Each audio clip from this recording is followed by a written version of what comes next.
എന്റെ പ്രിയപ്പെട്ട ഉമ്മമാരോട് വാപ്പമാരോട് ഒരു ഭാര്യയും ഭർത്താവിനെയും കുറിച്ച് പറഞ്ഞിട്ട് പിരിയുകയാ. എന്റെ പ്രിയമുള്ളവരെ, ഏത് ഭർത്താവെന്നറിയുവോ? മഹാനായ നബി മുഹമ്മദ് മുസ്തഫ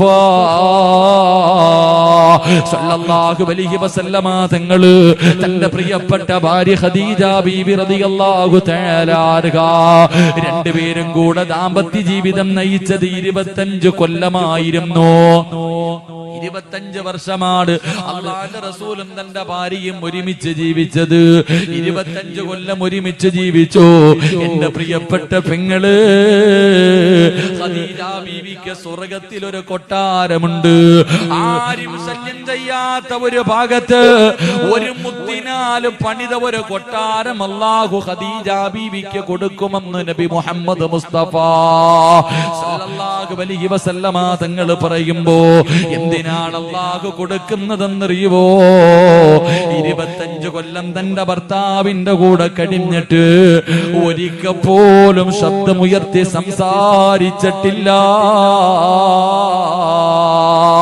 ഒരിക്കൽ പോലും ശബ്ദമുയർത്തിയിട്ട് ഖദീജ ബീവി സംസാരിച്ചിട്ടില്ല.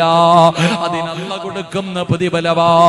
എന്റെ പ്രിയപ്പെട്ടവരെ, ഭാര്യയും ഭർത്താവിനും നല്ലതുപോലെ പഠിക്കാനുള്ള ചരിത്രമാണ്. അല്ലാഹുവേ, ഖദീജ ബീവിക്ക് 65 വയസ്സായി, പടുവൃദ്ധയായി, കുളിച്ചൊരുങ്ങി നല്ല വസ്ത്രവും ധരിച്ചിട്ട് ഖദീജ ബീവി കാത്തു നിൽക്കുകയാ. തന്റെ പ്രിയപ്പെട്ട ഭർത്താവ് വീടിന്റെ അകത്തേക്ക് കടന്നു വന്നു. ഖദീജ ബീബി റളിയല്ലാഹു തആല അൻഹ കഴിക്കാൻ ഭക്ഷണം കൊടുത്തു. എന്നിട്ട് അവസാനം അല്ലാഹുവിന്റെ റസൂലിന്റെ മടിയിൽ കിടന്നിട്ട് മുഖത്ത് നോക്കിയിട്ട് ചിരിക്കുകയാ. എന്തേ ഖദീജ, എന്തേ ഖദീജ, യാ റസൂലല്ലാഹ്, എന്ത് പ്രകാശമാണ് നബിയേ. അല്ലാഹുവിന്റെ റസൂൽ ചോദിച്ച്, 25 കൊല്ലം കൊണ്ട് കാണുന്നതല്ലേ എന്റെ പ്രിയപ്പെട്ടവരെ? അവസാനം ഖദീജ ബീബി റളിയല്ലാഹു തആല അൻഹ അല്ലാഹുവിന്റെ പ്രവാചകന്റെ കയ്യിൽ പിടിച്ചിട്ട് അവിടുന്ന് പറയുന്നു, നബിയേ, എനിക്ക് പോകാ സമയമായി നബിയേ. 25 കൊല്ലം നമ്മൾ ഒരുമിച്ച് ജീവിക്കാൻ തുടങ്ങിയിട്ട് 25 കൊല്ലത്തെ ജീവിതത്തിന്റെ ഇടയിൽ എപ്പോഴെങ്കിലും ഞാൻ അങ്ങയുടെ മനസ്സിന് വേദനയുണ്ടാക്കുന്ന എന്തെങ്കിലും ഞാൻ പറഞ്ഞു പോയിട്ടുണ്ടെങ്കിൽ എനിക്ക് പൊരുത്തപ്പെട്ട് തരണേ യാ റസൂലല്ലാഹ്. ഒരു ഭാര്യ തന്റെ ഭർത്താവിന്റെ കയ്യിൽ പിടിച്ചിട്ട് പൊരുത്തം ചോദിക്കുകയാ. ഓരോ രാത്രിയും ചോദിക്കണം പെങ്ങള്, ഓരോ രാത്രിയും ചോദിക്കണം പെങ്ങള്. അല്ലാഹുവിന്റെ റസൂല് കരയാൻ തുടങ്ങി. പ്രവാചകന്റെ കണ്ണിതാ നിറഞ്ഞിട്ട് താടി രൂപത്തിലൂടെ കണ്ണുനീരൊഴുകുകയാണ്. പ്രവാചകന് കൊച്ചു കുഞ്ഞുങ്ങൾ കരയുന്നത് പോലെ ഇരുന്ന് കരയുകയാ. എന്താണ് നബിയേ, എന്തിനാ കരയുന്നത്? ഖദീജ, നീ എന്നോട് പൊരുത്തം ചോദിക്കല്ലേ ഖദീജ. നിന്നെ കുറിച്ച് പറയാ ഒരു ന്യൂനതയുമില്ല ഖദീജ. 25 കൊല്ലം ഒരുമിച്ച് ജീവിച്ചിട്ട് ഒരു ഭർത്താവിന് തന്റെ ഭാര്യയെ കുറിച്ച് പറയാനൊരു ന്യൂനതയില്ലായിരുന്നു. നിങ്ങളെ ജീവിതം അങ്ങനെയാകണം പൊന്നുമോളെ, ജീവിതം അങ്ങനെയാകണം പൊന്നുമോളെ. റസൂലുള്ളാഹി പറയുന്നു, നീ എന്നോട് പൊരുത്തം ചോദിക്കല്ലേ, എന്നോട് യാത്ര പറയല്ലേ. എന്നെ ഒറ്റയ്ക്കാക്കിയിട്ട് പോകുകയാണോ ഖദീജ? അല്ലാഹുവേ, ഖദീജ ബീബി റളിയല്ലാഹു തആല അൻഹ ചാടി എഴുന്നേറ്റിട്ട് അല്ലാഹുവിന്റെ റസൂൽ എന്ന ഭർത്താവിനെ കെട്ടിപ്പിടിക്കുകയാ. 65 വയസ്സുള്ള ഭാര്യ തന്റെ ഭർത്താവിനെ കെട്ടിപ്പിടിച്ച് ചുംബനം കൊടുത്തിട്ട് അതാ ചെവിയിൽ ഒരു രഹസ്യം ചോദിക്കുകയാണ്. യാ റസൂലല്ലാഹ്, എനിക്ക് 3 ആഗ്രഹമുണ്ട്, സാധിച്ചു തരുവോ നബിയേ? എനിക്ക് 3 ആഗ്രഹം കൂടെയുണ്ട്, ഒന്ന് സാധിച്ചു തരുവോ യാ റസൂലല്ലാഹ്?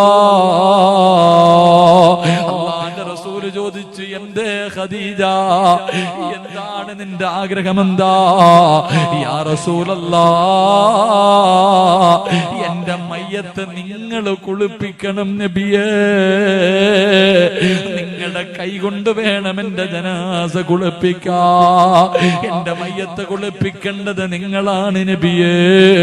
രണ്ടാമതായി പറയുകയാ, എന്റെ മയ്യത്ത് പൊതിയേണ്ടത് നിങ്ങളാണ് നബിയേ. എന്റെ മയ്യത്ത് പൊതിയേണ്ടത് നിങ്ങളാണ്. നിങ്ങളുടെ ശരീരത്ത് കിടക്കുന്ന ഈ പുതപ്പുണ്ടല്ലോ, നമ്മൾ രണ്ടുപേരും എപ്പോഴും പുതയ്ക്കുന്ന ഈ പുതപ്പുണ്ടല്ലോ, ഈ പുതപ്പ് കൊണ്ട് വേണം എന്റെ ജനാസ പൊതിയാ. എന്റെ കഫം തുണിക്കകത്ത് ഈ പുതപ്പ് വെക്കണം നബിയേ. ഒരു ഭർത്താവിനോട് കരഞ്ഞുകൊണ്ട് അവസാനം യാത്ര പറയുന്ന സമയത്തൊരു ഭാര്യ പറയുകയാ, എന്റെ മയ്യത്ത് പച്ച മണ്ണിലേക്ക് ഇറക്കി വെക്കേണ്ടത് അങ്ങയുടെ കൈ കൊണ്ടാണ് യാ റസൂലല്ലാഹ്. ഭാര്യ 3 വസിയത്താണ് പറഞ്ഞത്. എന്റെ പ്രിയപ്പെട്ട പെങ്ങള് അവിടുന്ന് ലോകത്തോട് യാത്ര പറഞ്ഞു. മയ്യത്ത് കുളിപ്പിച്ചത് അല്ലാഹുവിന്റെ റസൂലാ. ലോകത്തേതു ഭാര്യക്കായി ഭാഗ്യം കിട്ടുക, ആർക്കാ ധൈര്യമുണ്ടാവുക? അല്ലാഹുവിന്റെ റസൂല് തന്റെ ഖദീജാന്റെ മയ്യത്ത് കുളിപ്പിച്ച പെങ്ങള് കഫം പൊതിയ സമയമായപ്പോ പുതപ്പെടുത്തിട്ട് അല്ലാഹുവിന്റെ റസൂല് ചുംബിക്കുകയോ. പുതപ്പെടുത്ത് ചുംബിച്ചിട്ട് ആ പുതപ്പാണ് ഖദീജാന്റെ കഫൻ തുണിക്കകത്ത് വെച്ചത്. 6 മണ്ണിന്റെ അകത്തേക്ക് ജനാസ ഇറക്കി വെച്ചപ്പോ അല്ലാഹുവിന്റെ റസൂല് ഖബറിന്റെ അകത്തിറങ്ങി. ഖദീജ തന്റെ 25 കൊല്ലം താങ്ങും തണലുമായി നിന്ന ഖദീജ, ആ ഖദീജ ബീബി റളിയല്ലാഹു തആല അൻഹയുടെ ജനാസ ഖബറിന്റെ അകത്തേക്ക് ഇറക്കി വെക്കുകയാ. എന്നിട്ട് റസൂലുള്ളാഹി കരയുകയാണ്. തന്റെ പ്രിയപ്പെട്ട ഭാര്യയുടെ ഖബറിന്റെ അകത്തിരുന്നിട്ട് ലോകത്തിന്റെ നേതാവെന്ന ഭർത്താവിന്റെ കണ്ണ് നിറഞ്ഞിട്ട് കണ്ണുനീരൊഴുകുകയാ. പെങ്ങളെ കൊതിക്കണം പൊന്നുമോളെ, ഇതുപോലെ ഒരു ജീവിതം നിനക്ക് കിട്ടാറ്, ഒരു ജീവിതം നിനക്ക് കിട്ടാ. പള്ളിക്കാട്ടില് കൊണ്ടുപോയിട്ട് നിന്റെ ജനാസ ഖബറിന്റെ അകത്ത് ഇറക്കി വെച്ചിട്ട് നിന്റെ ഭർത്താവ് കരയണം, എന്നെ കൊണ്ട് കഴിയൂല. എന്റെ പ്രിയപ്പെട്ടവളുടെ നെഞ്ചിന്റെ മുകളിൽ ഒരു പിടി മണ്ണ് വാരിയെറിയാ എന്നെ കൊണ്ട് കഴിയില്ല എന്ന് പറയുന്ന രീതിയിലേക്ക് നിന്റെ ജീവിതം നീ മാറ്റിയെടുക്കണം പെങ്ങള്. അതുകൊണ്ട് ഞാൻ ഓർമ്മപ്പെടുത്തുകയാ, ഈ വയസ്സാങ്കാലത്ത് ഇനി തമ്മിലടിച്ച് തീർക്കല്ലേ, ശത്രുക്കളെ പോലെ കടന്ന് പോരാടല്ലേ, വിട്ടുവീഴ്ചകൾ ചെയ്തുകൊണ്ട് ഇനിയുള്ള കാലമെങ്കിലും ഒന്ന് സ്നേഹിക്കൂ വാപ്പാ. സ്നേഹിച്ചാ കിട്ടുന്ന പ്രതിഫലം ഈ പറഞ്ഞ രീതിയിൽ നിനക്കൊന്ന് ജീവിക്കാൻ കഴിഞ്ഞ നാളെ പടച്ച റബ്ബിന്റെ സ്വർഗത്തിൽ നീ ഒറ്റയ്ക്കല്ല, നിന്റെ ഭാര്യയുടെ കയ്യിൽ പിടിച്ചിട്ട് പോകാ. പെങ്ങളെ, നിന്റെ ഭർത്താവിന്റെ കയ്യിൽ പിടിച്ചിട്ട് അല്ലാഹുവിന്റെ സ്വർഗത്തിലൂടെ കടന്ന് സുഖിക്കാൻ കഴിയുമെന്ന് ഖുർആനാ പറഞ്ഞത്. അതുകൊണ്ടാ പറഞ്ഞത് എന്റെ പ്രിയപ്പെട്ടവരെ, വല്ലാത്ത ഒരു ജീവിതമാണ്. അങ്ങനെ ശത്രുക്കൾ വല്ലാതെ അവരുടെ ഉപദ്രവങ്ങൾ വല്ലാതെ കൂടുകയാണ്. നിബിധങ്ങൾ പ്രബോധനം തുടങ്ങുമ്പോ അല്ലാഹുവിന്റെ പ്രവാചകൻ സല്ലല്ലാഹു അലൈഹി വസല്ലമ തങ്ങൾക്കെതിരെ ഖുറൈശികൾ മുഴുവനും ഒറ്റക്കെട്ടാവുകയാണ്. പടച്ചവനെ, നബിതങ്ങളെ ഉപരോധിക്കുകയാണ്, നബിതങ്ങളെ നാടുകടത്താൻ തീരുമാനിക്കുകയാണ്. ഒരാളും നബിതങ്ങളെ സഹായിക്കരുത്, ഭക്ഷണം കൊടുക്കരുത്, അവരുടെ വീട്ടിൽ പോകരുത്, അവര് നിങ്ങളെ കാണരുത്, അവരുമായൊരു ബന്ധവും പുലർത്തരുത്. പടച്ചവനെ, അല്ലാഹുവിന്റെ പ്രവാചകൻ സല്ലല്ലാഹു അലൈഹി വസല്ലമ തങ്ങള് അവിടുന്ന് പടച്ചവനെ അവിടുന്ന് എല്ലാവരും ഉപരോധിക്കുകയാ. നബിതങ്ങളും അതാ ഖദീജ ബീബി റളിയല്ലാഹു തആല അൻഹ, പടച്ചവനെ റുഖിയ ബീബി, ഉമ്മു കുൽസൂം, ഫാത്തിമ ബീബി, പടച്ചവനെ ശഅബ് അബീ താലിബ് എന്ന് പറയുന്ന മലഞ്ചെരുവില് പടച്ചവനെ 3 കൊല്ലം അവിടെ താമസിക്കുകയാ. കഴിക്കാൻ ഭക്ഷണമില്ല, ഒരാളും നബിതങ്ങളുടെ കുടുംബവുമായിട്ടൊരു ബന്ധവുമില്ല. ശഅബ് അബീ താലിബിന്റെ മലഞ്ചെരുവിലല്ലാ എല്ലാവരും പട്ടിണിയാ, കഴിക്കാ ഭക്ഷണമില്ല, പ്രയാസമാ. എന്റെ പ്രിയപ്പെട്ടവരെ, ഭക്ഷണം ഒരാളും കൊടുക്കുന്നില്ല, സഹായിക്കുന്നില്ല. അവസാനം ഫാത്തിമ ബീവി റളിയല്ലാഹു തആല അൻഹ വിശപ്പ് സഹിക്കാൻ കഴിയാതെ തന്റെ വാപ്പാടെ മുമ്പിൽ ചെന്നിട്ട്, വാപ്പാ എനിക്ക് വിശക്കുന്നു വാപ്പാ. തന്റെ ഉപ്പാടെ മുമ്പിൽ ചെന്നിട്ട് വിശക്കുന്നു എന്ന് പറയാറ് ആ 6-7 വയസ്സുള്ള ഫാത്തിമ എന്ന് പറയുന്ന ചെറിയ മകളുണ്ടല്ലോ, പടച്ച റബ്ബേ, നബി തങ്ങളുടെ മുമ്പിൽ ചെന്നിട്ട് വിശക്കുന്നു എന്ന് പറയാൻ ചെല്ലുമ്പോ ഫാത്തിമ ബീബി കാണുന്ന രംഗം എന്തെന്നറിയോ? വിശപ്പ് സഹിക്കാൻ കഴിയാതെ അള്ളാഹുവിന്റെ പ്രവാചകൻ ഇരുന്ന് ഇലകടിച്ചു കൊണ്ടിരിക്കുകയാ. ഉപ്പാ വിശക്കുന്നു എന്ന് പറയുമ്പോ നബി തങ്ങൾ കഴിക്കുന്നത് വൃക്ഷത്തിന്റെ ഇല പറിച്ചിട്ട് കഴിച്ചുകൊണ്ടിരിക്കുകയാ. വിശപ്പ് സഹിക്കാൻ കഴിയാതെ നബി തങ്ങളും കുടുംബവും വൃക്ഷത്തിന്റെ ഇലകൾ പറിച്ച് കഴിക്കുകയാണ്. പടച്ച റബ്ബേ,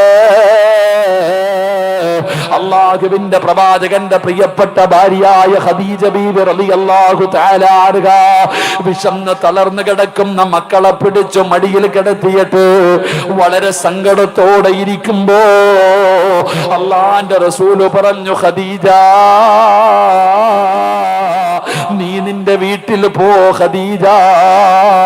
ആരാണ് ഖദീജ എന്നറിയോ? പെങ്ങളെ, ഖദീജയുടെ സമ്പത്തിന്റെ വലുപ്പം എത്രയെന്നറിയോ? കോടീശ്വരിയായിരുന്നു ഖദീജ. ഖദീജ കോടീശ്വരന്റെ മകളായിരുന്നു, ഒരുപാട് സമ്പത്തുള്ളവളായിരുന്നു. ആ ഖദീജ ബീവിയാണ് അള്ളാഹുവിന്റെ റസൂലിന്റെ കൂടെ ഇലകടിച്ചുകൊണ്ട് മലഞ്ചെരുവിൽ കിടക്കുന്നത്. നബി തങ്ങൾ പറഞ്ഞു, ഖദീജ, നീ പട്ടിണി കിടന്നിട്ടില്ല ഖദീജ.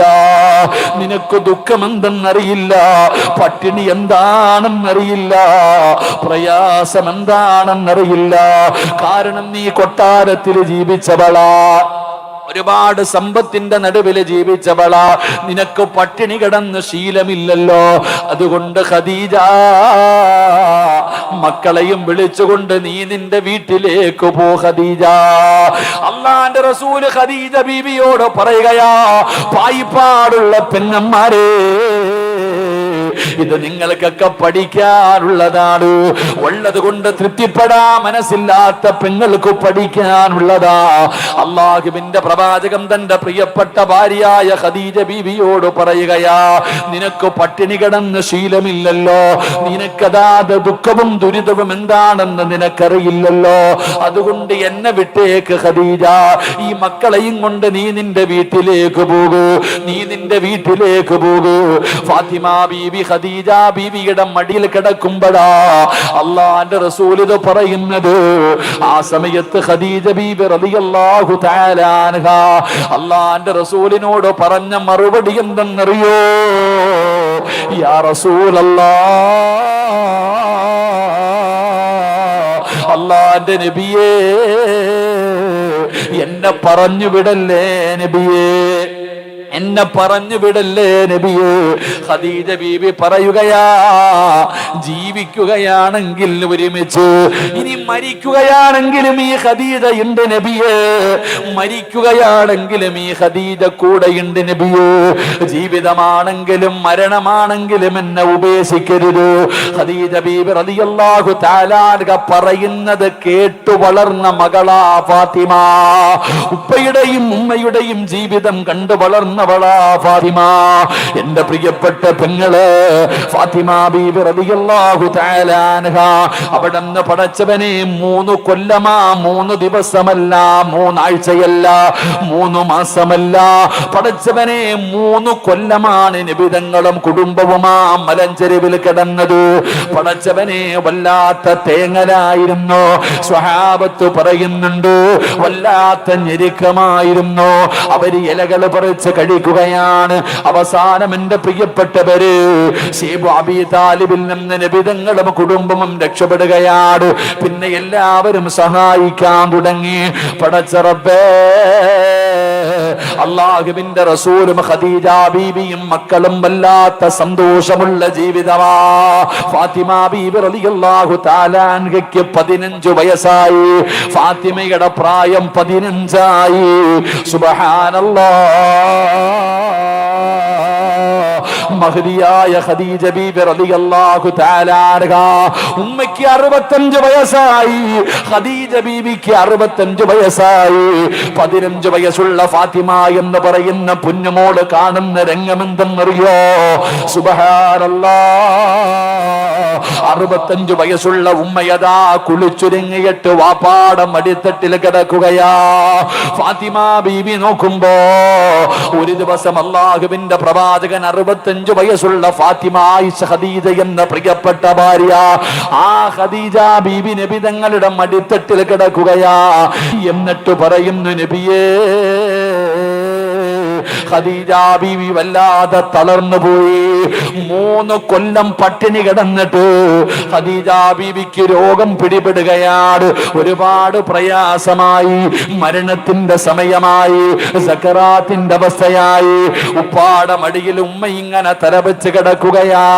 എന്നിട്ട് ഫാത്തിമ എന്ന് പറയുന്ന പൊന്നുമോളെ കാണിച്ചിട്ട് നബി തങ്ങളോട് ഖദീജ ബീവി പറയുന്നു, നബിയേ,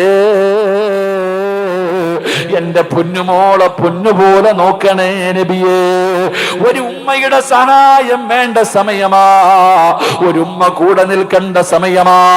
തന്റെ പൊന്നാര മകളായ ഫാത്തിമ ബീവിയെ കാണിച്ചിട്ട് മരിക്കുന്നതിന് തൊട്ടു മുമ്പ്, ആ മരണമെടുത്തിരിക്കുന്ന സമയത്ത് ഖദീജ ബീബി റളിയല്ലാഹു തആല അൻഹ ഭർത്താവായ നബി തങ്ങളോട് പറയുകയാ, എന്റെ പൊന്നുമോളെ പൊന്നുപോലെ നോക്കണേ നബിയേ. എന്റെ മകൾക്കൊരു കുറവ് വരുത്തരുത്. എന്റെ ഫാത്തിമയ്ക്കൊരു കുറവ് വരുത്തരുത്. അള്ളാന്റെ റസൂൽ എന്ന ഭർത്താവിനോട് ഖദീജ എന്ന ഭാര്യ പറഞ്ഞു കൊടുക്കുകയാ, എന്റെ ഫാത്തിമാനെ തല്ലല്ലേ നബിയേ. അല്ലാഹുവിന്റെ റസൂലിനോട് ഖദീജ ബീബി പറഞ്ഞു കൊടുക്കുകയാ, എന്റെ ഫാത്തിമാനെ തല്ലരുത്, എന്റെ പൊന്നുമോളെ തല്ലരുത്. ഫാത്തിമ ബീവിയെ കാണിച്ചു കൊടുത്തിട്ട് ഖദീജ ബീബി റളിയല്ലാഹു തആല അൻഹ അവിടെന്ന് പറഞ്ഞു കൊടുക്കുന്നു, എന്റെ മകളെ തല്ലാൻ പാടില്ല. നബിതങ്ങൾ പറഞ്ഞു, നബിതങ്ങൾ തന്റെ ഭർത്താവിനോട് ഖദീജ ബീബി പറയുകയാ, ഒരു ഉമ്മയുടെ സഹായം, ഒരു ഉമ്മയുടെ കൂട്ടുവേണ്ട സമയമാണ് ഫാത്തിമയ്ക്ക്. അപ്പോഴാണ് ഫാത്തിമ ബീവി, ഖദീജ ബീവി പട്ടിണി കിടന്നിട്ട് രോഗം പിടിച്ചു.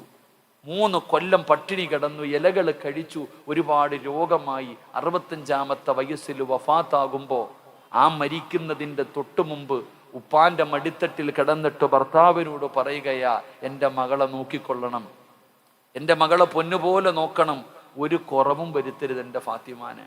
എന്നിട്ട് നിബിതങ്ങൾ പറഞ്ഞു, തല്ലരുത് എന്റെ ഫാത്തിമയെ. അള്ളാഹു നമുക്ക് ഈമാൻ നൽകുമാറാകട്ടെ.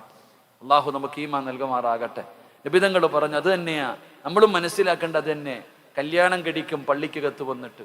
ആണുങ്ങൾ നിക്കാഹ് കഴിക്കുന്ന സമയത്ത് ആ പറഞ്ഞു കൊടുക്കുന്ന ഒരു വാക്കുണ്ട്, ഉസവ്വിജുക അലാ മാ അമറല്ലാഹു തആല ബിഹി മിൻ ഇംസാകിൻ ബിമഅറൂഫിൻ ഔ തസ്രീഹിൻ ബിഇഹ്സാൻ സവ്വജതുക വ അൻകഹതുക ബിന്ദി എന്ന് പറഞ്ഞിട്ട് പറയുമല്ലോ. എന്താ ഈ പറയണതിനർത്ഥം? എടാ, 18ഉം 20ഉം കൊല്ലം പോറ്റി വളർത്തിയ ഒരു മകളെ നീ കൊടുക്കുന്ന മഹറിന് പകരം നിന്റെ കയ്യിലേക്ക് വെച്ച് തരുമ്പോ ആ വാപ്പായും പറയുന്നത്, എന്റെ മോളെ തല്ലല്ലേ എന്നാ. അള്ളാഹു നമുക്ക് ഈമാൻ തരുമാറാകട്ടെ. എന്തേ പറയണേ? എന്താ പറയണേ? എന്ത് ചെയ്യരുതെന്ന്? തല്ലരുതെന്ന്. അത് പറഞ്ഞതിന്റെ പേരിൽ ഇപ്പൊ അല്ലേ, അത് പറയാൻ തന്നെ പേടിയാ. അള്ളാഹു കാക്കുമാറാകട്ടെ. കാരണം നമ്മള് 8 കൊല്ലം മുമ്പ് ഒരു പ്രസംഗം നടത്തി. എന്താ പ്രസംഗത്തിനകത്ത്? പെണ്ണുങ്ങളെ തല്ലാൻ പറ്റുന്ന വല്ല സമയമുണ്ടോ എന്ന് ചോദിച്ചപ്പോ അത് പറഞ്ഞു കൊടുത്തു. പടച്ചവനെ, ഇപ്പൊ 28 കേസം കണ്ടായില്ലേ? 28 കേസായി. അള്ളാഹു ബർക്കത്ത് ചെയ്യുമാറാകട്ടെ. ആമീൻ പറയടോ. അള്ളാഹു ബർക്കത്ത് ചെയ്യുമാറാകട്ടെ. അതായത് ഉസ്താദ്മാർക്കൊക്കെ എന്തെങ്കിലും പറയാൻ പേടിയാ. എവിടെ എന്തെങ്കിലും പറയും. ഇന്നത്തെ കാലഘട്ടം അങ്ങനെ ആയിപ്പോയി, ഒന്നും പറയാൻ പറ്റൂല. എന്ത് പറഞ്ഞാലും പടച്ചവൻ അതിൻ്റെ പേരിൽ വലിയ പ്രശ്നങ്ങളാണ്. അള്ളാഹു നമ്മുടെ സഹോദരിമാർക്ക് ബർക്കത്ത് ചെയ്യുമാറാകട്ടെ. നമ്മളും പറയുന്ന എന്താ, ഒരു വാപ്പ പറയുകയാ, എൻ്റെ മകള് മലക്കൊന്നുമല്ല, ഞാൻ 18 വർഷക്കാലം അല്ലെങ്കിൽ 20 വർഷക്കാലം പോറ്റി വളർത്തി എൻ്റെ മകള്, അവളെല്ലാം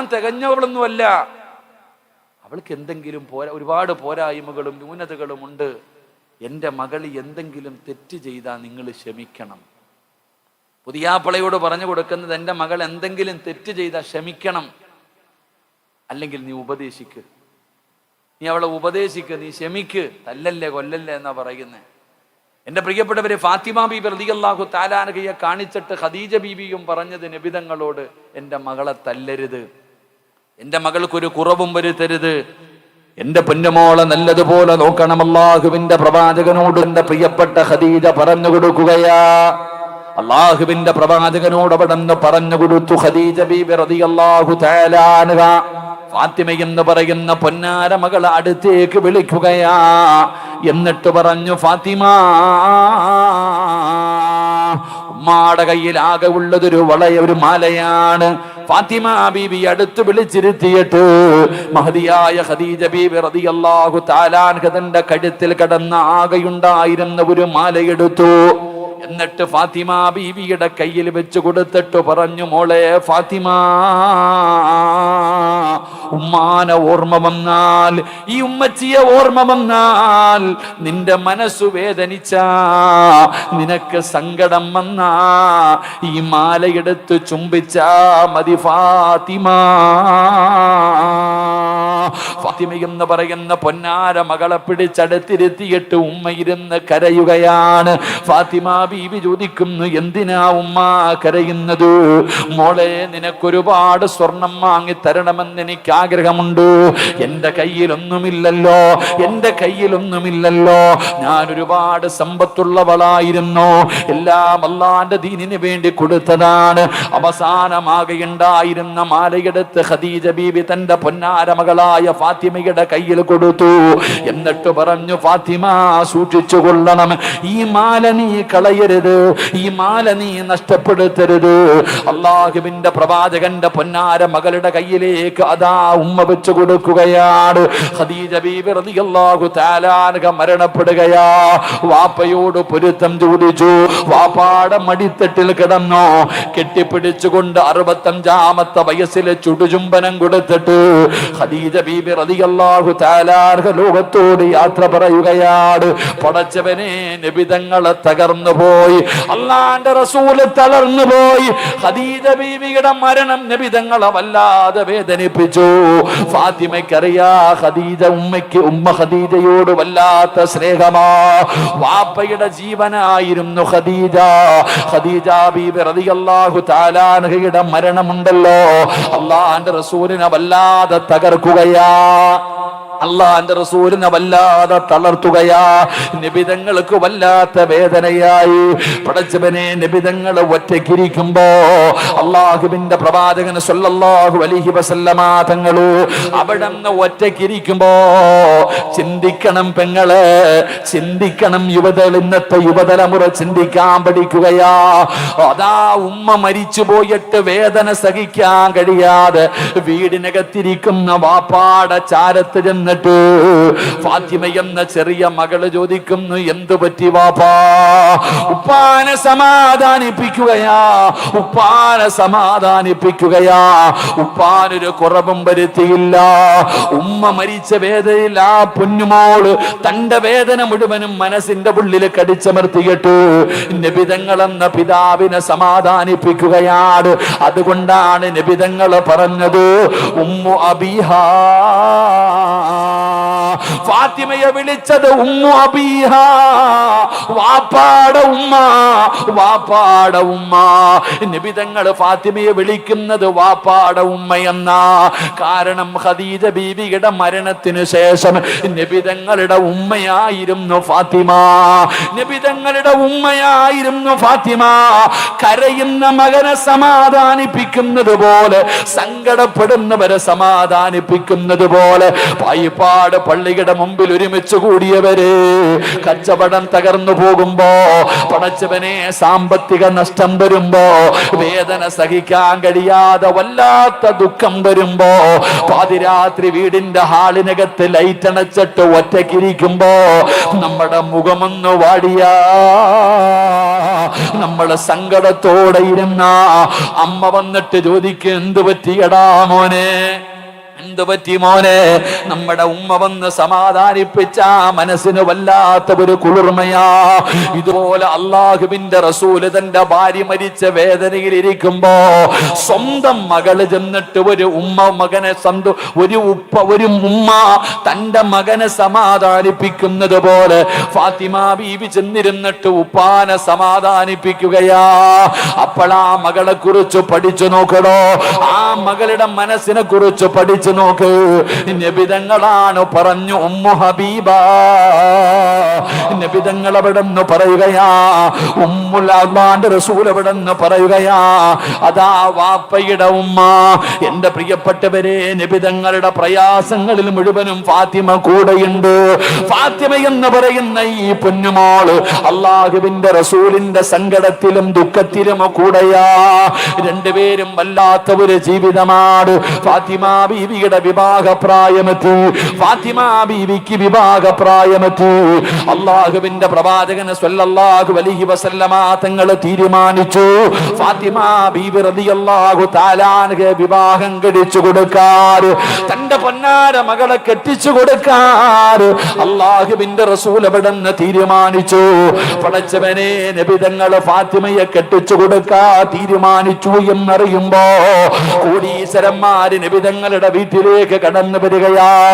സമ്പന്നന്മാര് കടന്നു വന്നു. ഒരുപാട് വലിയ വലിയ സ്വഹാബികൾ കടന്നു വന്നു. എന്തിനാ? നബിതങ്ങളുടെ പൊന്നുമോളെ കല്യാണം കഴിക്കാ. അള്ളാഹുവിന്റെ റസൂൽ അവിടെന്ന് സമ്മതിക്കുന്നില്ല. നബിതങ്ങൾ അതിന് തയ്യാറായില്ല. പടച്ചവനെ, നബിതങ്ങള് പിന്നെ ആർക്കാട് തന്റെ പൊന്നാര മകളെ കെട്ടിച്ചു കൊടുത്തതെന്നറിയോ? എന്റെ പ്രിയപ്പെട്ട പെങ്ങളെ, അലിയാര് തങ്ങൾക്ക് ഫാത്തിമ എന്ന് പറഞ്ഞ വല്ലാത്ത ജീവനാ. പ്രണയമായിരുന്നു എന്ന് നിങ്ങൾ ആരും കാണരുത്, പറയരുത്. ഫാത്തിമ ബീവി അലിയാര് തങ്ങൾ പ്രണയിച്ച് കെട്ടിയതാണെന്ന് പറയരുത്. അലിയാര് തങ്ങൾക്ക് ഫാത്തിമയോട് വല്ലാത്ത സ്നേഹമായിരുന്നു. എല്ലാവർക്കും ഇഷ്ടമാണോ?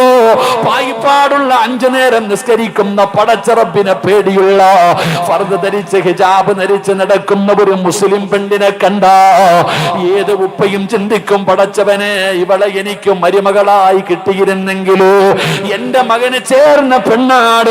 ഏതൊരു മനുഷ്യനും കൊതിക്കുമല്ലോ, ഏതൊരു മനുഷ്യനും ആഗ്രഹിക്കുമല്ലോ. അതുകൊണ്ട് അല്ലാഹുവിന്റെ റസൂലിന്റെ പൊന്നുമകളെ കല്യാണം കഴിക്കാൻ കൊതിക്കാത്തവരില്ല. അലിയാര് തങ്ങൾക്ക് ഫാത്തിമയോട് വല്ലാത്ത സ്നേഹമാ. കാരണം രണ്ടുപേരും ഒരു വീട്ടിലാണ്. 4-ാമത്തെ വയസ്സ് മുതല് അലിയാര് തങ്ങളെ ജീവിക്കുന്നത് നബിതങ്ങളുടെ കൂടെയാ. വാപ്പയുടെ സ്ഥാനമാ. ഫാത്തിമ ബീബി റളിയല്ലാഹു തആല അൻഹയുടെ കല്യാണം കഴിച്ചു കൊടുക്കാൻ തീരുമാനിച്ചു. എല്ലാവരും വന്ന് പെണ്ണ് ചോദിക്കുന്നുണ്ട്, നബിതങ്ങൾ സമ്മതിക്കുന്നില്ല. അലിയാര് തങ്ങളാണെങ്കിൽ നബിതങ്ങളുടെ മകളായ ഫാത്തിമാനെ വല്ലാത്ത ഇഷ്ടമാ. ഫാത്തിമയ്ക്കും അങ്ങനെ തന്നെയാ. ഫാത്തിമ ബീബിക്കും അലിയാര് ഒരിക്കലും നിങ്ങൾ ഇതിന് ദുർവ്യാഖ്യാനം ചെയ്യരുത്. ഇനി പെൺകുട്ടികൾ പറയും, കണ്ടോ അലിയാര് തങ്ങൾ പ്രയണിച്ച കെട്ടിയെന്ന് പറഞ്ഞുകൊണ്ട് പോകരുത്. അങ്ങനല്ല. ഫാത്തിമ ബീവിക്കും ഇഷ്ടമാണ്, അലിയാര് തങ്ങൾക്കും ഇഷ്ടമാണ്. അത് പ്രണയമായിരുന്നില്ല. അപ്പൊ ആരോ പറഞ്ഞു, അലിയെ നീ അറിഞ്ഞോ ഫാത്തിമയെ കല്യാണ ആലോചന നടത്താം. ഫാത്തിമ ബീബിയെ കെട്ടിച്ചു കൊടുക്കാൻ തീരുമാനിച്ചു. കല്യാണ ആലോചനയൊക്കെ നടത്തുന്നുണ്ട്. നീ ഇങ്ങനെ നടന്നോടാ ചങ്ങാതി. അവള് പറയുമല്ലോ, ഇന്നത്തെ ചെറുപ്പക്കാര് പറയുമല്ലോ, നീ അറിഞ്ഞില്ലേടാ കല്യാണ ആലോചനയൊക്കെ നടക്കാം, നീ ഇങ്ങനെ നടന്നോ. ഫാത്തിമ ബീബിയുടെ കല്യാണ ആലോചന നടക്കുന്നു എന്നറിഞ്ഞപ്പോൾ അലിയാര് തങ്ങൾ തീരുമാനിച്ചു, ഇനി എന്തായാലും വിടൂല, പോയി ചോദിക്കാം. ചങ്കൂറ്റമായി ഇങ്ങനെ ഇളക്കുമല്ലോ. കൂട്ടുകാരിളക്കുന്ന സമയത്ത് കാമുകിയുടെ വീട്ടിൽ ചെന്നിട്ട് വാപ്പാനോട് പറയും, നിങ്ങളുടെ മോളെ എനിക്ക് ഇഷ്ടമാണെന്ന് പറയണേ. ഇങ്ങനെ ചങ്കൂറ്റുള്ളവരുണ്ടല്ലോ. ഫാത്തിമ ബീബിയെ കുറിച്ച് പറഞ്ഞപ്പോ അലിയാര് തങ്ങൾ പറഞ്ഞു, എന്തായാലും തീരുമാനിച്ചു, നബിതങ്ങളോട് ചോദിക്കണം. നേരെ പോയി നബിതങ്ങളുടെ വീട്ടിൽ. അള്ളാഹുവിന്റെ പ്രവാചകൻ സല്ലല്ലാഹു അലൈഹി വസല്ലമ തങ്ങളുടെ വീട്ടിലേക്ക് നേരെ കയറി ചെന്നു. നബിതങ്ങൾ ചോദിച്ചു, എന്തേ അലിയെ? അലിയാര് തങ്ങൾ മിണ്ടണില്ല. അലിയാര് തങ്ങളോട് ചോദിച്ചു, എന്തേ അലിയെ, എന്താ വന്നേ? നബിതങ്ങൾ ചോദിച്ചപ്പോ അലിയാര് തങ്ങൾ ഒന്നും മിണ്ടണില്ല. കാരണം പോയി, ഉള്ള ധൈര്യമൊക്കെ പോയി. അള്ളാഹുവിന്റെ പ്രവാചകൻ സല്ലല്ലാഹു അലൈഹി വസല്ലമ തങ്ങള് ഒരൊറ്റ ചോദ്യം ചോദിച്ചു, അലിയെ, എന്റെ ഫാത്തിമയെ നീ കല്യാണം കഴിക്കുവോ? വൈദ്യര് കൽപ്പിച്ചതും രോഗി ഇച്ഛിച്ചത് ഒന്നെന്ന് പറയണ പോലെ നബിതങ്ങൾ അങ്ങോട്ട് ചോദിച്ചു, എന്റെ മകള് ഫാത്തിമാനെ നീ വിവാഹം കഴിക്കുവോ? അലിയാര് നിങ്ങൾ വെടി കൊണ്ടതുപോലെ നിന്നിട്ടുണ്ടാകും. അങ്ങോട്ട് തന്നെ ചോദിച്ചു, എന്റെ മകളെ നീ വിവാഹം കഴിക്കുമോ? എന്റെ പ്രിയപ്പെട്ട സഹോദരങ്ങളെ, അലി ഇബ്നു അബീ താലിബ് റളിയല്ലാഹു തആല അൻഹുവിന് സ്വപ്നമാണോ? ഇങ്ങനെ നിക്ക വെടികൊണ്ടതുപോലെ നബി തങ്ങൾ പിന്നെയും ചോദിച്ചു, അലിയേ, എന്റെ ഫാത്തിമാനെ നിനക്ക് ഇഷ്ടമാണോ? നീ കല്യാണം കഴിക്കാൻ തയ്യാറാണോ? മഹാനായ അലി ഇബ്നു അബീ താലിബ് റളിയല്ലാഹു തആല അൻഹു തലകുലിക്ക് സമ്മതിച്ചു. നബി തങ്ങൾ അലിയാര് തങ്ങളോട് ചോദിച്ചു, അലിയേ, നിന്റെ കയ്യിൽ എന്താ ഉള്ളേ? മരുമകനോട്, മരുമകനായി തിരഞ്ഞെടുക്കാൻ പോകുന്ന തന്റെ പ്രിയപ്പെട്ട മകളെ കെട്ടിച്ചു കൊടുക്കാൻ പോകുന്ന ചെറുപ്പക്കാരനോട് ചോദിച്ചു, നിനക്ക് എന്താ ഉള്ളത്? അലി ഇബ്നു അബീ താലിബ് റളിയല്ലാഹു തആല അൻഹു പറഞ്ഞു, നബിയെ, എനിക്കൊരു കുതിരയുണ്ട്, എനിക്കൊരു കുതിരയുണ്ട്, ദുൽഫുക്കാർ എന്ന് പറയുന്ന ഒരു വാളുണ്ട്, ഒരു പടയങ്കിയുണ്ട്. ഈ 3 സാധനമല്ലാതെ എൻ്റെ കയ്യിൽ വേറെ ഒന്നുമില്ല. ഉള്ള കാര്യം തുറന്നങ്ങ് പറഞ്ഞു. അള്ളാഹു നമുക്ക് ഈമാൻ തരുമാറാകട്ടെ. ഉറക്കപ്പറല്ല, ഈമാൻ തരുമാറാകട്ടെ. നമ്മൾ എന്തോ പറയും? 2 ഏക്കർ സ്ഥലമുണ്ട്, ഒരു ഫ്ലൈറ്റ് ഉണ്ട്, ഇല്ലാത്ത കാര്യങ്ങൾ മുഴുവനും പറയും. പക്ഷെ അലിയാര് തങ്ങൾ ഉള്ളത് തന്നെ പറഞ്ഞു, ഒരു കുതിര, ഒരു വാള്, ഒരു പടയങ്കി, ഇതല്ലാതെ വേറെ ഒന്നുമില്ല.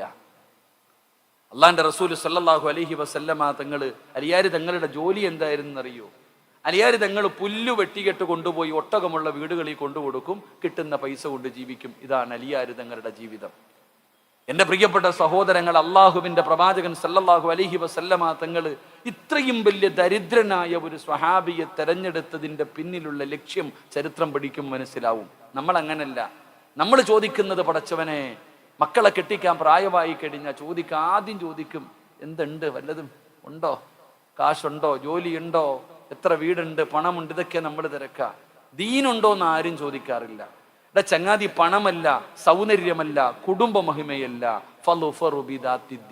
ദീനുണ്ടോ എന്ന് നോക്കണമെന്ന. ദീനുണ്ടോ എന്ന് നോക്കണം. അല്ലാഹുവിന്റെ പ്രവാചകൻ സല്ലല്ലാഹു അലൈഹി വസല്ലമ തങ്ങളോട് അലിയാര് തങ്ങൾ പറയുന്നു, യാ റസൂലല്ലാഹ്, ഒരു കുതിരയുണ്ട് നബിയേ, ദുൽഫുക്കാർ എന്ന് പറയുന്ന വാളുണ്ട് നബിയേ, ഒരു പടയങ്കിയുണ്ട് നബിയേ. നബി തങ്ങൾ പറഞ്ഞു, കുതിര വാഹനമാണ്, സഞ്ചരിക്കാൻ വേണം, വാള് യുദ്ധം ചെയ്യാൻ വേണം. ആ പടയങ്കി എടുത്തുകൊണ്ടുവാ, ആ പടയങ്കി എടുത്തുകൊണ്ടുവാ. അലിയാര് തങ്ങൾ പടയങ്കി എടുത്തുകൊണ്ട് നബി തങ്ങളുടെ മുമ്പിലേക്ക് വന്നു. അല്ലാഹുവിന്റെ പ്രവാചകൻ സല്ലല്ലാഹു അലൈഹി വസല്ലമ തങ്ങൾ പറഞ്ഞു, ചന്തയിൽ പോയി ഇത് വിറ്റിട്ടുവാ. പടച്ചറപ്പേ, ഫാത്തിമയെ വിവാഹം കഴിക്കാനുള്ള കൊതി കാരണം അലിയാര് തങ്ങൾ ഓടുകയാണ്. മാർക്കറ്റിലേക്ക് പോയി, ചന്തയിലേക്ക് പോയി, എന്നിട്ട് പടയങ്കിയും പിടിച്ചുകൊണ്ട് നിൽക്കുകയാണ്. അല്ലാഹുവേ, ആരാ വരുന്നതെന്നറിയോ? മഹാനായ സയ്യിദുനാ ഉസ്മാൻ ഇബ്നു ഉസ്മാൻ ഇബ്നു അഫ്ഫാൻ റളിയല്ലാഹു തആല അൻഹു അലിയാർ തങ്ങളുടെ ചാരത്ത് വന്നിട്ട് ചോദിക്കുന്നു, അലിയേ, എന്തു പറ്റി ഇവിടെ നിൽക്കുന്നത് എന്തിനാണ്? ഈ പടയങ്കി വിൽക്കാമെന്നതാണ്. നബി തങ്ങളെ വിറ്റിട്ട് പോകാൻ പറഞ്ഞിരിക്കുകയാണ്. ഫാത്തിമയെ കല്യാണം കഴിച്ചു തരാമെന്ന് പറഞ്ഞിരിക്കുകയാണ്. പടയങ്കിയുമായി നിൽക്കുന്ന ഉസ്മാൻ തങ്ങളെ കണ്ടപ്പോ അലിയാർ തങ്ങളോട് പറഞ്ഞു, അലിയേ, 480 രൂപ തരാ. പടച്ചവനെ, ആ പടയങ്കി വാങ്ങിയിട്ട് 480 രൂപ കയ്യിലേക്ക് കൊടുക്കുകയാണ്. അലിയാര് നിങ്ങൾക്ക് വല്ലാത്ത സന്തോഷമായി. അവിടെ നിന്ന് തിരിച്ചു പോകാൻ തയ്യാറാകുമ്പോ ഉസ്മാൻ തങ്ങൾ പറഞ്ഞു, അലിയേ, നീ ഒരു യോദ്ധാവാണ്, ഈ പടയങ്കി നിന്റെ കയ്യിൽ തന്നെ ഇരിക്കട്ടെ. 480 രൂപയും കൊടുത്തു, ആ പടയങ്കിയും കൊടുത്തു. മഹാനായ അലി ഇബ്നു അബീ ത്വാലിബ് റളിയല്ലാഹു തആല അൻഹു അല്ലാഹുവിന്റെ പ്രവാചകന്റെ മുമ്പിലേക്ക് ഓടി വരികയാ. നബി തങ്ങളുടെ മുമ്പിലേക്ക് ഓടി വരികയാ. 480 രൂപ കൊണ്ടുവന്ന മുത്തുനബിയുടെ കയ്യിൽ കൊടുത്തു. അല്ലാഹുവിന്റെ പ്രവാചകൻ പറഞ്ഞു, അലിയേ, 400 ദിർഹം ഫാത്തിമയ്ക്ക് മഹറാണ്. 400 ദിർഹം ഫാത്തിമയ്ക്ക് മഹറാണ്. 80 ദിർഹം കൊടുത്തിട്ട് പറഞ്ഞു, പുതിയ പളയോട് പറയുകയാ, പോയിട്ട് പുതുവസ്ത്രമെടുക്ക. സുബ്ഹാനല്ലാഹ്, 80 രൂപയുമായിട്ട് അലിയാർ തങ്ങൾ പുതുമവാട്ടിക്ക് വസ്ത്രമെടുക്കുകയാ. എന്റെ പടച്ചറപ്പേ, അവിടുന്ന് പുതുവസ്ത്രം മേടിച്ചു കൊണ്ടുവന്ന് കൊടുക്കുകയാണ്. പായിപ്പാടുള്ള യുവതലമുറ പഠിക്കാൻ പറയുകയാ. സ്വപ്നലോകത്ത് ജീവിക്കുന്ന എന്റെ പ്രിയപ്പെട്ട പെങ്ങളെ, സ്വർഗത്തിന്റെ നേതാവായ ഫാത്തിമയുടെ കല്യാണത്തിന്റെ രംഗമാ പറയുന്നത്. എന്റെ പ്രിയപ്പെട്ടവരെ, ഫാത്തിമ ബീബി റളിയല്ലാഹു തആല അൻഹയ്ക്ക് 80 രൂപ കൊടുത്ത് അവിടുന്ന് പറ്റുന്ന വസ്ത്രങ്ങൾ വാങ്ങി ഫാത്തിമ ബീബിയുടെ വീട്ടിൽ കൊണ്ടുകൊടുത്തു. സുബ്ഹാനല്ലാഹ്, അല്ലാഹുവിന്റെ റസൂലിന്റെ പൊന്നുമകള് പുതുമണവാട്ടിയായി പുതുവസ്ത്രം ധരിച്ചുകൊണ്ട് കല്യാണ പന്തലിലേക്ക് ഇറങ്ങി വരുമ്പോ ഫാത്തിമ പുതുവസ്ത്രം ധരിച്ചിട്ട്, കല്യാണത്തിന്റെ പുതുവസ്ത്രം ധരിച്ചിട്ട് അല്ലാഹുവിന്റെ റസൂലിന്റെ പൊന്നുമോള് ഇറങ്ങി വരുമ്പോ വീടിന്റെ ചാരത്തിരുന്നൊരാള് കരയുകയാ. വീടിന്റെ പരിസരത്ത് ഒരാളിരുന്ന് കരയുകയാ. ആരാ കരയുന്നതെന്നറിയോ? മഹാനായ സയ്യിദുനാ അബൂബക്കർ സിദ്ദീഖ് റളിയല്ലാഹു തആല അൻഹു വീടിന്റെ പരിസരത്തിരുന്ന് കരയുകയാ. എന്തിനാ കരയുന്നത്? അബൂബക്കർ തങ്ങളെ എന്തിനാ കരയുന്നത്? ഫാത്തിമയുടെ വിവാഹ ദിവസമല്ലേ, സന്തോഷത്തിന്റെ ദിവസമല്ലേ, എന്തിനാണ് വീടിന്റെ പരിസരത്തിരുന്ന് ഒറ്റയ്ക്ക് കരയുന്നതെന്ന് ചോദിച്ചപ്പോ അബൂബക്കർ തങ്ങൾ പറഞ്ഞ മറുപടി എന്തെന്നറിയുവോ? ചെറുപ്പക്കാരാ, മോനെ, അബൂബക്കർ തങ്ങൾ പറഞ്ഞ മറുപടി എന്തെന്നറിയോ? സഹാബാ, ഈ ലോകം തന്നെ പടയ്ക്കാൻ കാരണക്കാരനായ മുത്തുനബിയുടെ പൊന്നുമോളെ കല്യാണത്തിന്റെ ഇട്ടിരിക്കുന്ന വസ്ത്രം കണ്ടോ സഹാബാ? എന്റെ മുത്തുനബിയുടെ പൊന്നുമോളിട്ടിരിക്കുന്ന പുതുവസ്ത്രം കണ്ടോ? ആ മണവാട്ടി ഇട്ടിരിക്കുന്ന വസ്ത്രം കണ്ടോ? സഹിക്കുന്നില്ല സഹാബാ. നബി തങ്ങളുടെ പൊന്നാര മകളിട്ടിരിക്കുന്ന പുതുവസ്ത്രം കണ്ടിട്ട്, അതിന്റെ അവസ്ഥ കണ്ടിട്ട് സങ്കടം വന്ന് അബൂബക്കർ തങ്ങൾ അവിടെ നിന്ന് കരഞ്ഞു എന്ന് ചരിത്രം പഠിപ്പിക്കുമ്പോ, പായിപ്പാടുള്ള ചെറുപ്പക്കാരാ, നിനക്കിത് തിരിയണമെന്നില്ലടാ പൊന്നുമോര്. എന്റെ പെങ്ങളെ, ഇതൊക്കെ നിങ്ങൾക്ക് തിരിയുമോ എന്ന് എനിക്കറിയില്ല. കാരണം കല്യാണത്തിന്റെ ദിവസം വീട്ടിലെ ആണുങ്ങൾക്കും അതുപോലെ കൂട്ടുകാർക്ക് മുഴുവനും ഒരേ കളറുള്ള വസ്ത്രമാ. ആണിനും പെണ്ണിനും വസ്ത്രമുണ്ട്, മാതാപിതാക്കൾക്ക് വസ്ത്രമുണ്ട്. പക്ഷേ ഇന്നങ്ങനെയല്ലടോ. തന്റെ ഫ്രണ്ട്സുകൾക്ക് മുഴുവനും ഒരേ കളറുള്ള വസ്ത്രമാ. പെണ്ണുങ്ങൾക്ക് മുഴുവനും ഒരേ കളറുള്ള ചുരിദാറാ. എന്തൊരടിച്ചുപൊളിയെന്നറിയോ? എന്തൊരാർഭാടമെന്നറിയോ? പടച്ചവനെ, ഹാജിയാരുടെ മക്കളുടെ കല്യാണവും ഇങ്ങനെ തന്നെയാ. അറിവുള്ളവനും അറിവില്ലാത്തവനും സമന്മാരാവുകയാ. എന്തൊരാർഭാടമാണോ, എന്തൊരു പേക്കൂത്താടോ. ലക്ഷങ്ങളെ ചെലവഴിച്ചുകൊണ്ട് തന്റെ പൊന്നാരുടെ മക്കളുടെ വിവാഹങ്ങൾ ഉത്സവം പോലെയാക്കുന്ന മുസ്ലിമേ, വേണ്ടെന്ന് ഞാൻ പറയുന്നില്ലടോ. നിങ്ങൾ നല്ല വസ്ത്രം ധരിക്ക്, നല്ലതുപോലെ ഭക്ഷണം കൊടുക്ക്, നല്ലതുപോലെ നടത്തിക്കോ. പക്ഷേ ആവശ്യമില്ലാത്ത കാര്യങ്ങൾ ഉപേക്ഷിക്കാമല്ലോ, വേണ്ടാത്ത അനാചാരങ്ങൾ ഉപേക്ഷിക്കാമല്ലോ. ഇന്നത്തെ വിവാഹങ്ങളൊക്കെ പറയാൻ പറ്റുന്നതല്ലല്ലോ. കോടികൾ ചെലവഴിച്ച് ആർഭാട വിവാഹം നടത്തിയിട്ട് നാലിൻ്റെ അന്ന് വീട്ടിൽ വന്നിരുന്ന മക്കളുടെ കഥ കണ്ടില്ലേ? എന്തേ ചിന്തിക്കാത്തത്? എന്റെ പ്രിയപ്പെട്ടവരെ, റസൂലുള്ളാഹി തങ്ങളുടെ പൊന്നാര മകള് പുതുമണവാട്ടിയായി ഇറങ്ങി വരുമ്പോ കരയുകയാ. അബൂബക്കർ സിദ്ദീഖ് തങ്ങളെ കരയുകയാ. കാരണം കൂട്ടുകാരനായ നബി തങ്ങളുടെ മകളാ. പടച്ച റബ്ബേ, കല്യാണത്തിന്റെ കാര്യമായി അല്ലാഹുവിന്റെ റസൂൽ ചോദിക്കുന്ന അലിയേ, വലീമ നടത്തണമല്ലോ, ജനങ്ങൾക്ക് ഭക്ഷണം കൊടുക്കണമല്ലോ, എന്തുണ്ട് അലിയേ? അള്ളാന്റെ റസൂല് ചോദിക്കുമ്പോ അലിയാര് നിങ്ങളെ തലതാഴ്ത്തി നിൽക്കുകയാ. നിക്കാഹ് കഴിഞ്ഞാ പിന്നെ വലീമ കൊടുക്കണം. നബിതങ്ങൾ ചോദിച്ച്, എന്തുണ്ട് അലിയെ? എന്താണ് ജനങ്ങൾക്ക് വലീമ കൊടുക്കണമല്ലോ, എന്തുണ്ട്? 80 രൂപയുടെ വസ്ത്രവും വാങ്ങി പുതുവസ്ത്രവും കഴിഞ്ഞ് എല്ലാം പേടിച്ചിട്ട് വെറും കൈയോടെ നിൽക്കുന്ന അലി ഇബ്നു അബീ ത്വാലിബ് റളിയല്ലാഹു തആല അൻഹുവിനോട് ചോദിക്കുന്നു, എന്താ വലീമ വാങ്ങാൻ? അള്ളാഹുവിന്റെ റസൂലിന്റെ മുമ്പിൽ മിണ്ടാതെ ഇരിക്കുമ്പോ എന്റെ പ്രിയപ്പെട്ട സഹോദരങ്ങളെ, അപ്പോഴാണ് മഹാനായ സഅദ് റളിയല്ലാഹു തആല അൻഹു പറഞ്ഞു, അലിയെ, ഒരാടിനെ ഞാൻ തരാം, എൻ്റെ വീട്ടിലൊരാടുണ്ട്, നിനക്ക് വലീമ കൊടുക്കാൻ ആടിനെ ഞാൻ തരാം. 3 സ്വഹാബത്ത് പറഞ്ഞു, ഗോതമ്പ് മാവ് ഞങ്ങൾ തരാം, ഞങ്ങളുടെ കയ്യിൽ ഗോതമ്പുണ്ട്. എന്റെ പ്രിയപ്പെട്ടവരെ, ആ ആടിനെയും ആ ഗോതമ്പ് കൊണ്ട് ഭക്ഷണം ഉണ്ടാക്കിയിട്ടാണ് അള്ളാഹുവിന്റെ പ്രവാചകൻ സല്ലല്ലാഹു അലൈഹി വസല്ലമ തങ്ങളുടെ പൊന്നുമോളുടെ വിവാഹം നടന്നത്. അള്ളാഹു നമുക്ക് ഈമാൻ തരുമാറാകട്ടെ. ഉറക്കപ്പറ, അല്ലാഹ് ഈമാൻ തരുമാറാകട്ടെ. എന്റെ പ്രിയപ്പെട്ടവരെ, നബിതങ്ങളുടെ പൊന്നാര മകളുടെ കല്യാണത്തിന്റെ രംഗമായത്. എന്തുകൊണ്ട് നമ്മൾ മനസ്സിലാക്കേണ്ട ചില കാര്യമുണ്ടോ? എന്തുകൊണ്ടാണ് നബിതങ്ങൾ ഫാത്തിമയെ അലിയാർ തങ്ങളുടെ കയ്യിൽ കൊടുത്തത്? നമ്മൾ മനസ്സിലാക്കേണ്ടത് ദീനിനാണ് നമ്മൾ പരിഗണന കൊടുക്കേണ്ടത്.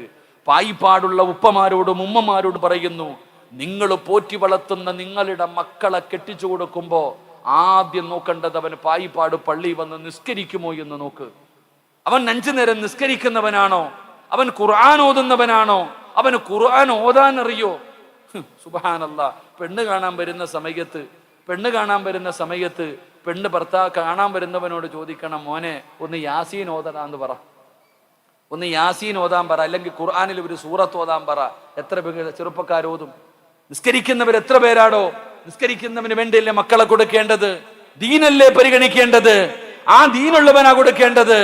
അള്ളാഹുവിന്റെ പ്രവാചകൻ സല്ലല്ലാഹു അലൈഹി വസല്ലമ തങ്ങള് തന്റെ പൊന്നാര മകളെ കൊടുത്തത് അലി ഇബ്നു അബീ താലിബ് എന്ന് പറയുന്ന പാവപ്പെട്ടവനാണ്. അവിടുത്തെ വിവാഹം നടന്നത് എങ്ങനാണ്?